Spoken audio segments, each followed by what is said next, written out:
It is regional time. 5 teams left from Northeast Indiana as we talk high school football here on Inside the Zone with Justin Kinney of Optimum Performance Sports. And I was talking with somebody earlier today, and you look and you're like, man, after sectionals, we've only got 5 local teams alive. But it's quality over quantity because you could look at all these teams and say, all of them, we've had sectional champions in the past where you're like, it's going to kind of end here. Right. Like, it wouldn't be surprising if any of these 5 made it all the way to Lucas Oil Stadium, in my opinion. Yeah, I would agree. I think we look at it, I think you can go both ways. You can say other than Adams Central, there's no guarantee, or at least a team that you say, okay, they're the favorite right now in their class to get to the state championship game. But likewise, I think you look at the road for 2A, 4A, 5A and go, you can make a case for any of those 4 teams in the area to make it. When you take a look at the teams that are left, is there any team that surprises you that's here at this point? No, I don't think so. I agree. I'm like, normally we have 2 or 3 and you're like, yeah. We didn't see that at the beginning, but that's not the case this year. Yeah, you look at it and the teams that won a sectional championship, you could go, okay, Leo finally got over the hump after 12 years. Snyder, of course, they're usually there. Lure's usually there. Bluffton, I think we looked at and said they had a great shot. Adams Central, of course, and then Leo. I mean, so you look at all of them and you go, well, yeah, I think there's no surprises in that. Let's start off with 2A. It's going to be our highlight zone game of the week. This is a rematch of what we saw last year at Lewis Field with Bishop Luers hosting Bluffton. Same 2 teams, same location. Yeah. I should say same 2 programs because these teams are quite a bit different. How do you see this one playing out at Lewis Field on Friday? Because last year it was Bluffton. They didn't score until the end. It was 35-6 Luers. I don't anticipate it being that type of ball game this year. No, I think this one comes down to the running games and the players in the trenches because you look at the strengths of these 2 teams. They're at their best when they can move the ball and be consistent on the ground. And both of these teams can be physical, particularly look at Bluffton. I think Bluffton's inability to keep up with Bishop Luers' speed last year was considerable. I look across the roster with Bishop Luers, I'm just like, I just don't see the burners that we're usually used to seeing. They have a couple, Gio and guys like that. But I think when people say, well, can Bluffton match up with the speed of Bishop Luers, I think that gap is a little bit closer than last year. So for this one, I think it comes down to which team can really move the ball on the ground. You look at Kamel Moore and Tucker Jenkins in that offensive running game for Bluffton, and conversely with Gio Jimenez for Bishop Luers. And I just think both of these teams are at their best when they can move the chains on the ground, and I think that's going to be key on Friday.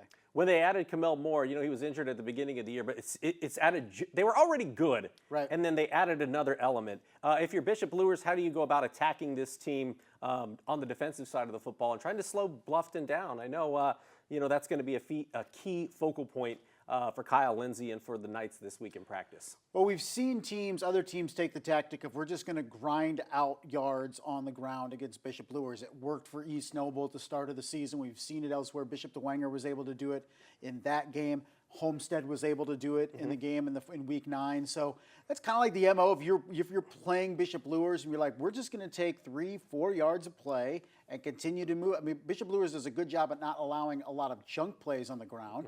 But if you can grind down Bishop Luers and play downhill against them and all those cliches about running game, it puts you in an advantage for Bishop Luers, particularly for Bluffton that wants to limit the possessions for Bishop Luers. How concerned are you if you're a Bishop Luers fan? You take a look at week 1 of the playoffs. Churubusco hung around in that game on the road. Eastside hung around in that game at Luers Field. Last week, obviously, 42-0 Manchester. I mean, Gio kind of took over in that game. But you've had some close calls. And then, the final week of the regular season was the Homestead game. Right. So you've played in some close games, albeit you've won 2 of those 3. Yeah. And the playoff games, especially when it counts. But for Bishop Luers, how do you get up for this game? Like I would imagine it's not hard to motivate someone in the playoffs, but they've had some close calls recently. Yeah. And those are the magic buttons that Kyle Lindsay is going to have to push this week because I think it's tough to get kids motivated when it's not an SAC team at first and it's a team that you rocked last year. And maybe some of those guys are gone, but most of the guys are back either played or watched and said, Bluffton came in here and we just took care of business. But I will say, and some people will initially scoff at this, as you look at how Bluffton matches up with the teams that Bishop Luers has played this year, I think it's like the third best team they've played, maybe fourth best team. You look at the teams that Luers really was able to feast on. Concordia, that was winless. You had Southside with one win. You had Northrop with one. That's 3 of their wins. And then you look in the postseason and you say they're markedly better by at least 2 of them, and maybe 3 with Eastside. So this is a good football team for Bluffton, and I think that's maybe the biggest thing for Kyle Lindsey is making sure that his team appreciates how good Bluffton is. And Bluffton has been challenged toward the back half of their schedule in the regular season. It got better. And then you take a look at winning their sectional title. Like, they didn't get an easy draw. They had one of the harder draws, and really kind of an eye-opening win last week, 41-6 against an Eastern team that I thought could come in and challenge them on their home turf. A team that was really good offensively. They could throw the ball. They could run when they needed to, and Bluffton just took it away, completely took it away. And I think those are the things that's the key for Bishop Luers and these players. The coaches will appreciate it, but recognizing that Bluffton has athletes, and they have good athletes. And if you take them for granted, then they're going to burn you. And I think when you look at Bishop Luers, they're still strong. I'm not taking anything away from that roster, but you look at it and say, well, usually you're like, well, Bluffton's going to have a tough matching up with this guy. There's just not those dudes for Bishop Luers. Not taking anything away from the roster, but I think, again, it comes back to, I think Bluffton matches up better than a lot of people in this city think. Let's talk a little bit about 5A. We got Snyder at Mishawaka, 2 old school power football teams. This game will be over by 8:15. Yeah, that's the beautiful thing about the highlights. Although this is a rematch of last year, and if you remember last year's game, Snyder went up to Mishawaka and did not start out well. No. Did not start out well. I believe it was 21-7 before the Kamari Juarez show kind of took things over for Snyder. I don't know, because Mishawaka runs the football so well, they're averaging 7 yards a carry offensively. And that's kind of been their MO as a program for a long time. But I don't know that you can get down and have a comeback like that. Not that they're incapable of that with their personnel, but you don't want to have to do that on the road against a team that has run the football as effectively as Mishawaka has done. Both of these teams are almost mirror images of each other and how they want to attack you offensively, run the football, right? Set up some opportunities in the pass when they want to keep you honest, when they need to. But Mishawaka is predicated on moving the ball on the ground, same as Snyder with Uriah Buchanan and company. So these teams are very familiar with each other, obviously playing last year, but they have history as well. So you look at this matchup and you say, can Snyder go on the road and travel well and play good defense in the trenches against a team that's going to try to run the ball down their throat? Exactly the opposite of Mishawaka, looking at it and say, well, we got to find a way to stop Snyder. So which team's defensive front 7, I feel, 7 or 8 guys up with that defensive front have the best game? That could be the difference maker, and that's where you feel pretty good if you're Snyder with guys like Will Kelso and those guys up front.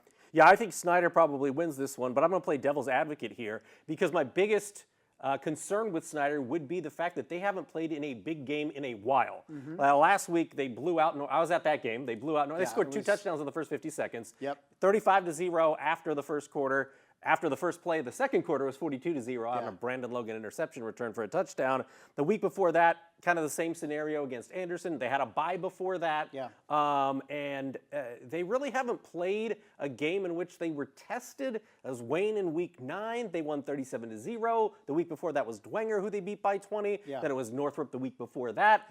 And the week before that, it was Homestead.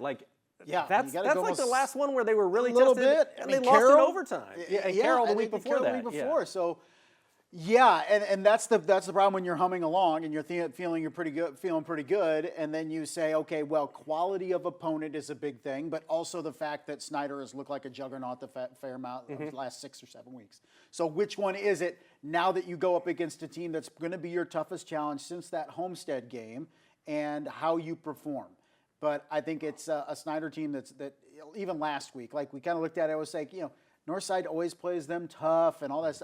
You being up 35-0 after the first quarter. I mean, there was no doubt after the first 3 plays of that game how that was going to go. So if Snyder can continue the role that they've been on, they should have no problem. But Mishawaka is a considerable step up in terms of the challenge coming up for them on Friday. Yeah, Mishawaka comes in with 2 losses. That first loss was week 2 at Penn. Yeah. which is not easy. Yep. And the second loss was at Northwood in overtime, Yeah. Who's a really good 4A, still Team that alive. just won a sectional, yeah. Yeah, still alive. So really, they've been challenged quite a bit and answered the bell for the most part, winning a share of the NLC title with Warsaw, beating the Tigers. Yeah. Who obviously beat Carroll. So Who beat similar to Carroll. Northside. Yeah, and I think when you look at Snyder too, is at some point the game is going to come down to Kieran Billingsley's ability to sling the ball around the field and make plays, and that's on the wide receivers too and the tight ends. Is that Friday? Is it semi-state? Is it state? I think it happens at some point, and can Snyder execute? Let's talk 4A now. Leo at Mississinewa. Leo, as you mentioned at the beginning of the show, kind of got over that hump in the postseason. This was their 5th consecutive trip to a sectional championship game. They had dropped the previous 4, but a relatively definitive win, a pretty impressive win, 31-13 against Bishop Dwenger.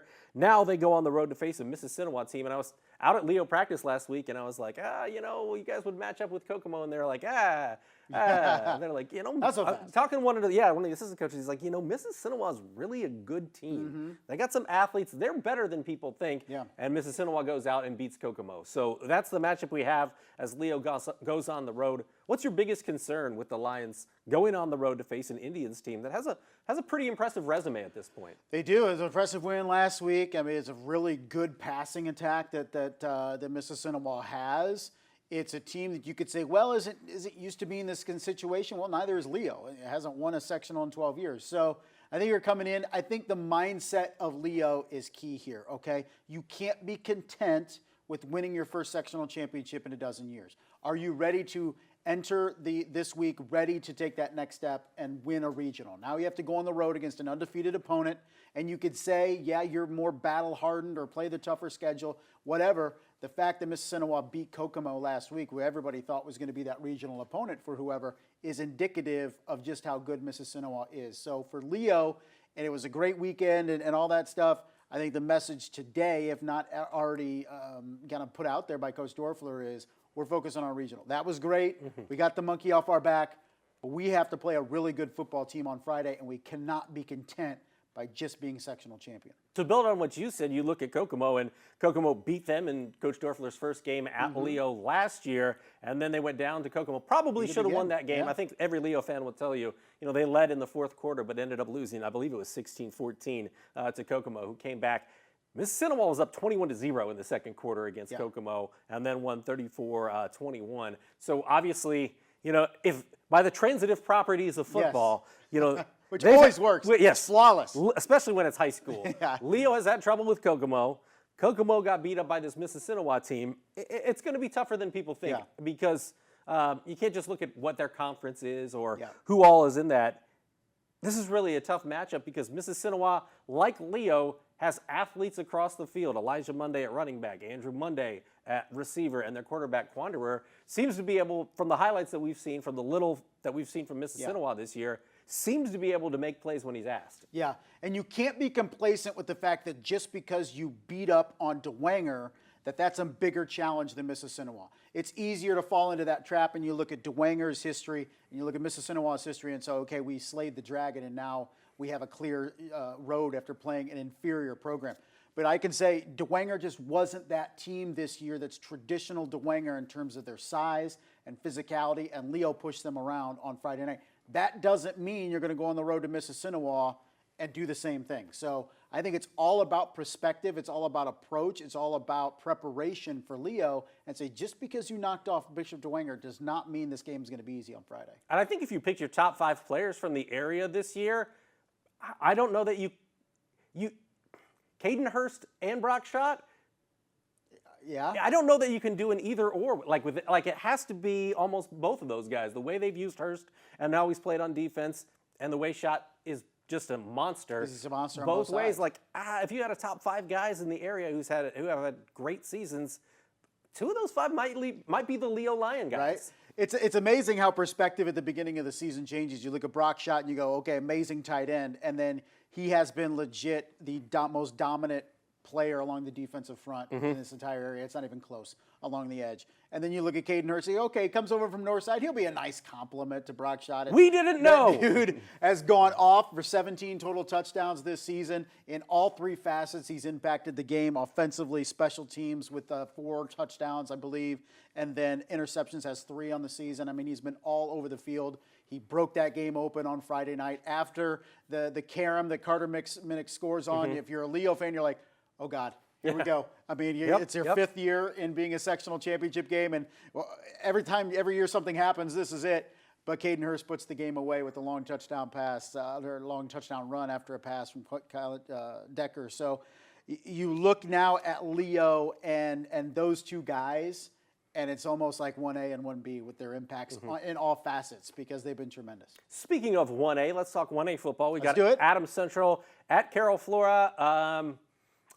It's just trying to hype this game up. I'm trying to hype it up, and I'm trying not to take anything away from Carroll Flora because their I will. resume on paper is pretty impressive. They have the #1 defense in the state, 3.4 points a game. Adams Central actually has the #2 defense, giving up just over 5 points a game. I don't believe Carroll Flora has given up double digits in a single game this year.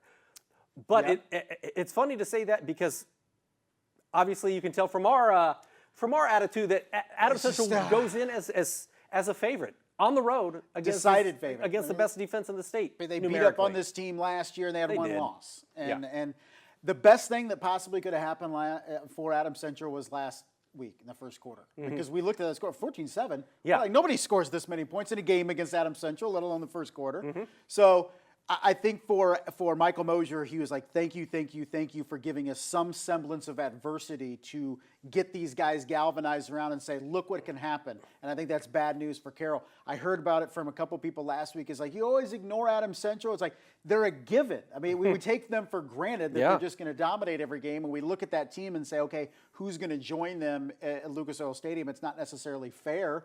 And nobody at Adams Central wants us to do it. But at the same time, you look at it that way. And now you look at a Carroll team that you say, okay, undefeated, but man, they were so outmatched last year. It's tough to see that gap closing. Maybe they're a little bit better, and Adams Central's not as good as last year, maybe, but still, you beat them such lopsided fashion. Okay, so you only win by 3 touchdowns this year? It's just kind of like, oh, my God, what do you do? What do you say? I felt weird about Adams Central because I was like, they got off to a slow start, but they kind of didn't because they returned the opening kick for a touchdown. It's like, but we weren't used to seeing 14-7 early in the game. I know South Adams got an early score on them earlier, but it feels like it's 28-0 in the early second quarter almost every and then game. You're just like, But I will stand by the fact that as long as Adams Central's locked in, dialed in, all that stuff, and do not beat themselves, nobody can beat them until the state championship game. Not to say they won't lose, but if they do, they will have beaten themselves. Well, I think Adams Central takes care of business against Carroll, but again, like with Snyder, I'm going to play devil's advocate. Hoosier Heartland Conference, pretty good conference, at least at the top. This is a conference that Carroll won as a 1A team, and that was against the likes of Eastern, who we've already talked about, and Sheridan, Bud Wright. I mean, you can never count Sheridan out. So to win that conference, I don't know where they are compared to where they were last year. And I was at that game last year, and Adams Central was laying the wood early in that one. Yeah, it's so tough. And sometimes you can even recognize it like at the pregame handshake and stuff, and you're like, well, those guys are humongous, comparatively and stuff. And that's kind of how I felt when watching that game last year. It was like, they don't look very big, and that's a problem with the guys front row. And if Carroll is better and bigger and more physical this year, maybe they have a shot.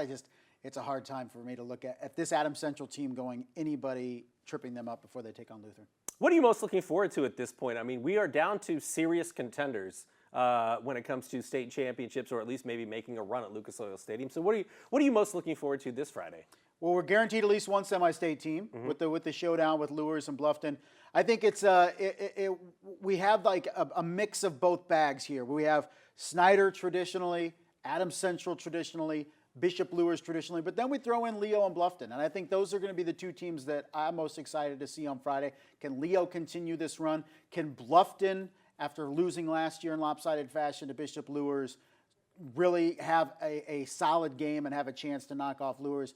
I think we take for granted sometimes these traditional powers and look at these other teams as having great shots. So I think Bluffton could surprise and Leo can surprise if people are counting them out. All right, we will have it all covered for you this Friday on the Highlight Zone. But for now, I'm Glenn, he's Justin, and we'll see you next Monday right here on Inside the Zone.